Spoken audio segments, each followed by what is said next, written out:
सांसद दरोगा प्रसाद सरोज का भव्य स्वागत। नगर पंचायत बूढ़नपुर ग्राम सभा रानीपुर में 6:30 बजे के आसपास लोकसभा क्षेत्र लालगंज समाजवादी पार्टी के विजयी प्रत्याशी दरोगा प्रसाद सरोज का भव्य स्वागत किया गया। इस मौके पर मूलचंद यादव, दीनानाथ राजभर, सुनील राजभर, शुभम यादव, वंशराज राजभर, रामप्रीत राजभर, राधेश्याम राजभर, रिंकू विश्वकर्मा, छोटेलाल राजभर, राम सूरत यादव, जितेंद्र यादव, रामचरण गौड, उदयराज, मास्टर पप्पू दुबे आदि लोग उपस्थित रहे। आइए देखते हैं इस अवसर पर सांसद दरोगा प्रसाद सरोज ने क्या कुछ कहा।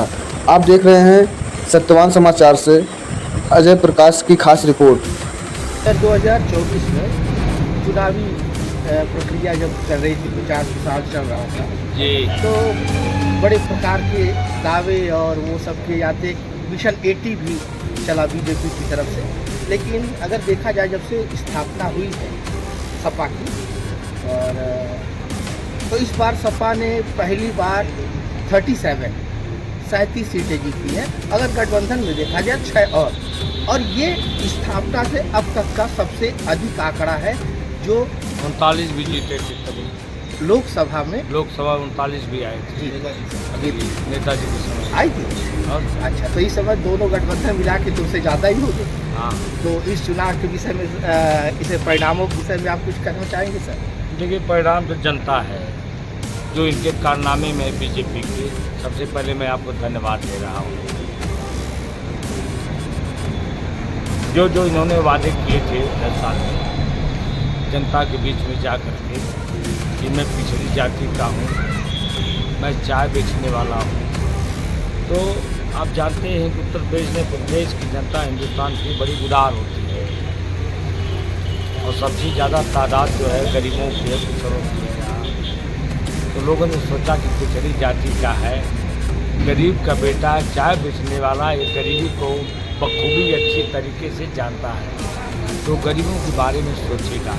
लेकिन सब जो है उसकी घोषणाएँ खोखला की, गरीबों को बरगला करके लूटने का काम माननीय नरेंद्र मोदी जी, हिंदुस्तान के प्रधानमंत्री जी ने किया है। और एक बार नहीं किया, 2 बार किया है।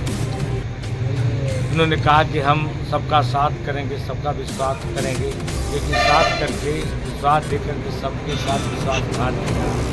महंगाई चरम सीमा पर हो गई, बेरोजगारी चरम सीमा पर हो गई, 2 करोड़ लोगों को नौकरी पर दिवस दे रहे थे।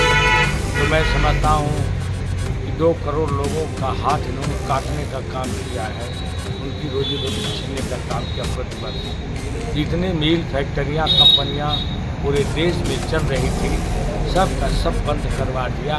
जो लोग उसमें काम कर रहे थे और उसकी वजह से अपने परिवार का पालन पोषण, भरण पोषण, अपने बच्चों को अच्छी बेहतरीन शिक्षा भी दे रहे थे, सब बंद हो गया।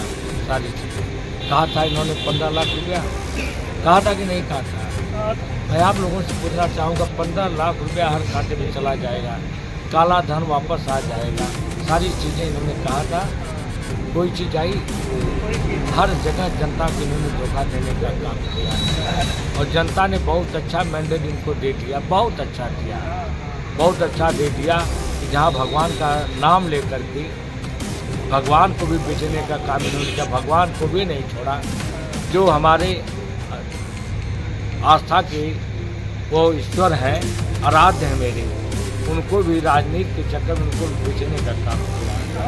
और इतना ही नहीं किया, जैसे भिखारी राम का नाम लेकर के भीख मांगता है कि राम के नाम दे दो, भगवान के नाम दे दो, ऐसे भगवान के नाम पर वोट मांगने का काम किया। जनता ने समझ लिया कि बहुत बड़ा झूठ बोलने वाला है।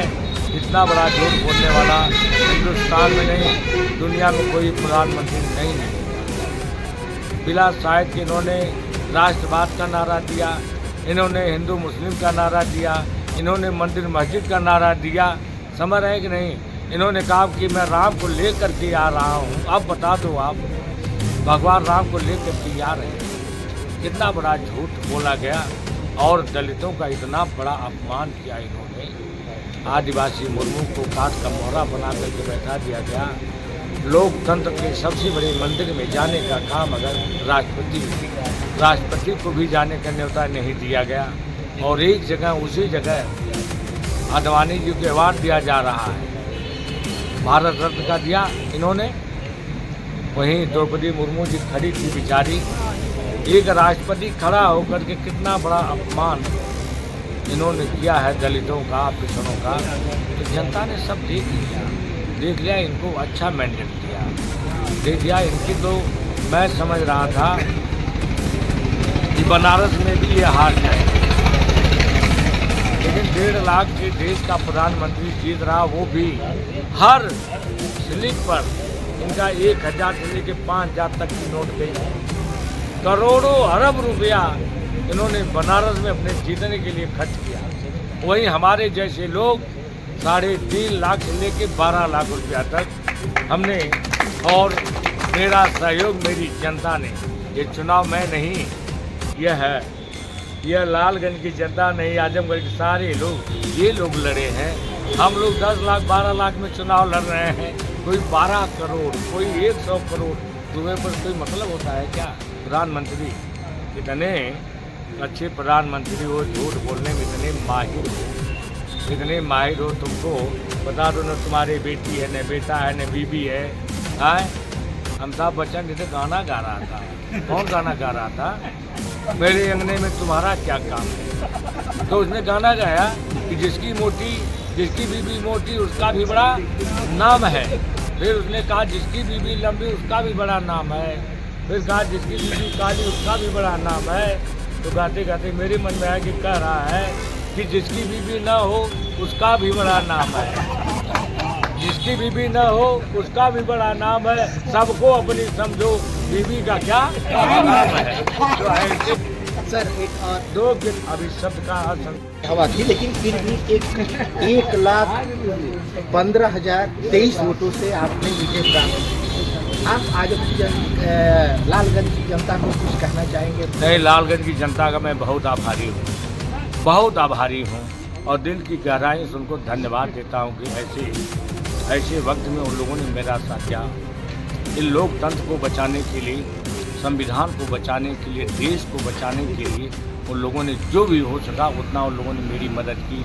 बल्कि बाबा साहब भीमराव अम्बेडकर के संविधान को बचाने के लिए लोगों ने कमर कस लिया कि नहीं मेरे जीते जी ये संविधान पर कोई उंगली नहीं उठा सकता है। उन्होंने अच्छा मैंडेट दिया, मुझे बहुत आशीर्वाद दिया।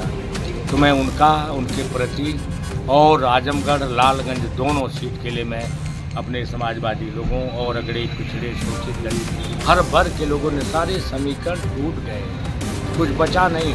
हर वर्ग के लोगों ने माननीय अखिलेश यादव समाजवादी पार्टी के राष्ट्रीय अध्यक्ष के नेतृत्व में विश्वास करके, क्योंकि उनके कथन और करनी में कोई अंतर नहीं, जो कहा उन्होंने उसको करके दिखाया है।